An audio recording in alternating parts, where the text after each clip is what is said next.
hold on a second, revelation always comes down in one go. Why is it different this time?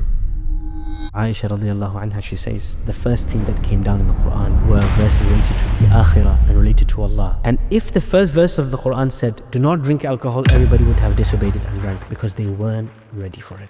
The Qur'an is not just a revelation, a guidance, an instruction from Allah. It is also miraculous. It is unparalleled. There is no such thing in existence. It is a challenge to humanity to produce something similar.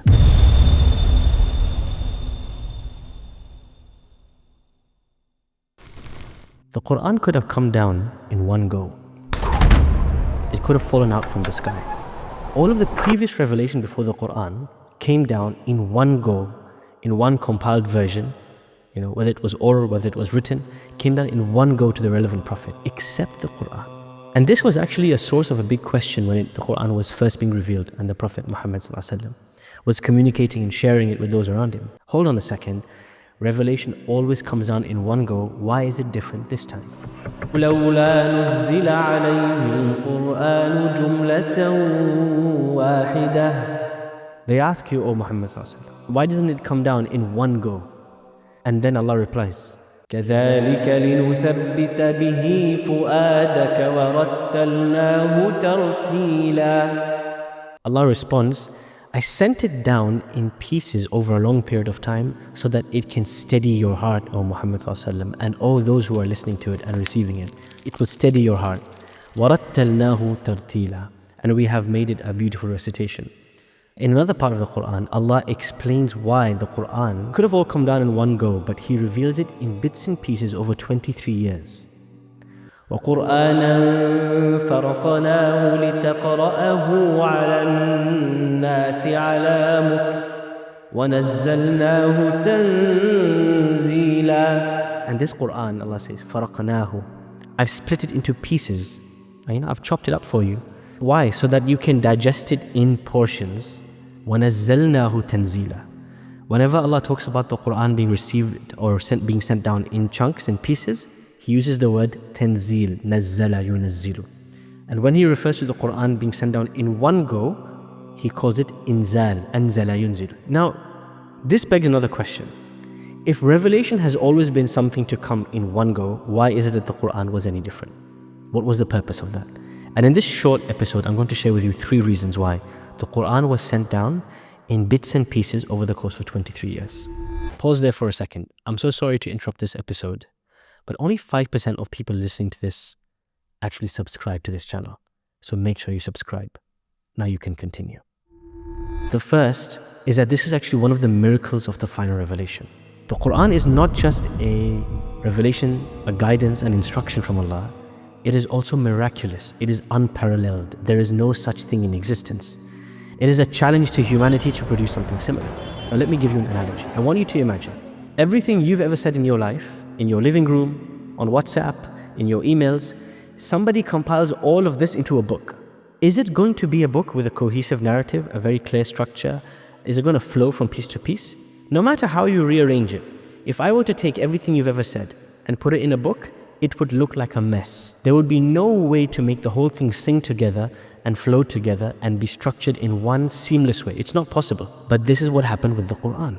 Now this brings us to a very important question, which was Abu Sa'id al-Khudri radiallahu anhu, the Prophet's companion, and Umar ibn al-Khattab radiallahu anhu, they narrate to us that the Qur'an used to be revealed roughly 5 verses at a time. Whereas we know that in general, sometimes an entire surah would be revealed in one go, like Surah Al-An'am.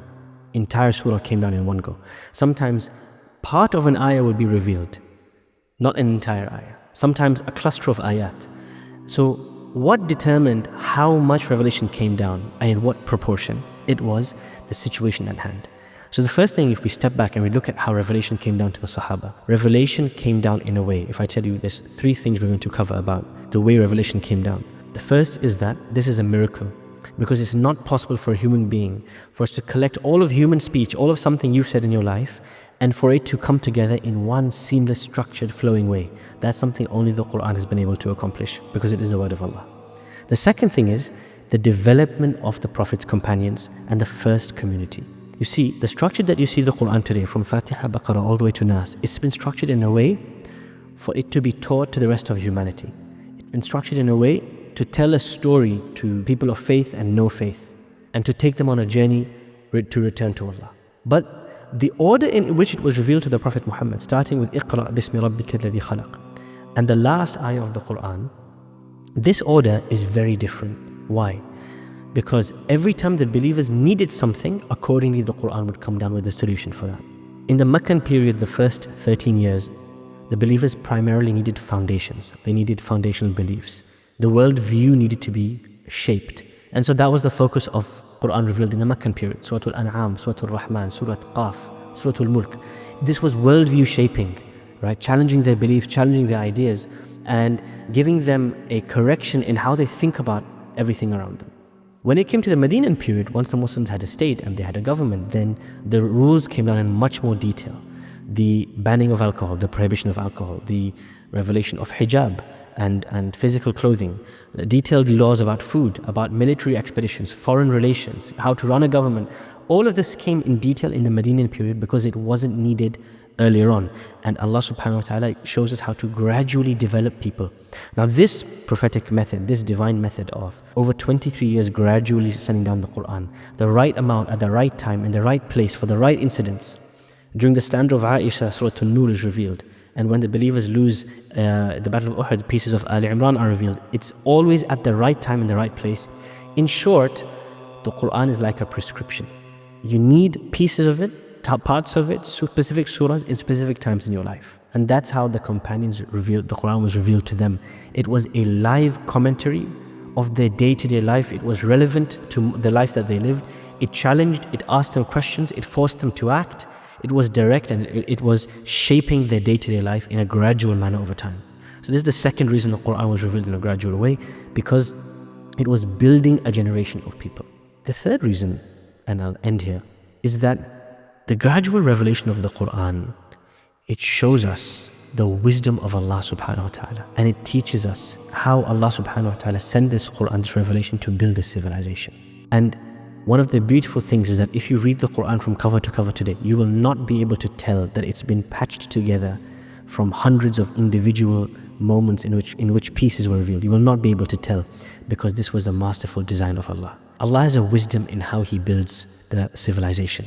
By building beliefs before practices, conviction before rules, by building submission before details, by building community before they have to defend that community, and so on and so forth.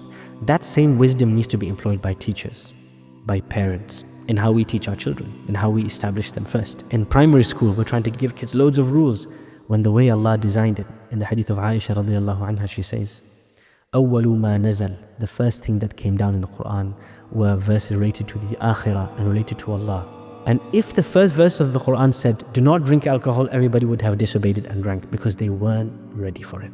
This is the beauty, the wisdom, and the calculated precision of the way in which the Qur'an was revealed over time. This is part of the story of revelation. And in the next episode, we're going to look at how this revelation eventually ended, and what was it like when this story came to a halt. And did it really come to a halt, or was there more to come? Thank you for listening, and see you next time. Jazakumullah khair for listening to this episode. As you know, only 5% of people who watch this video actually subscribe to the channel and support the work that we're doing and keep up with the beautiful content that's here to come. So make sure you subscribe before you close this tab.